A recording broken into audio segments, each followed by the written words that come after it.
Ti ne moreš zdaj reči, ja, pa one so pri 30-ih, pa nimajo otrok, pa nimajo ono, pa tretjo. Halo, pa to so ženske, ko so gledale vas, kako ste bile depresivne za svojimi moži, ko so vam po gostilnah pile.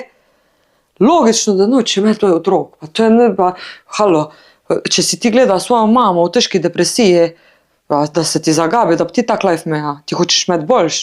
In avtomatsko je pol s tem povezana travma še z otroki, ker je mogla mama pa pol še za otroke skrbeti.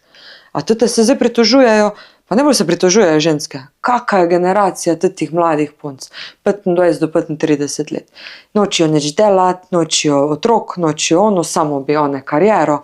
Ja pa pikolina, vi ste jih vzgojili. To je bil vaš problem. Dobro si poanto povedala, ja. Ja, tak, ampak je tak.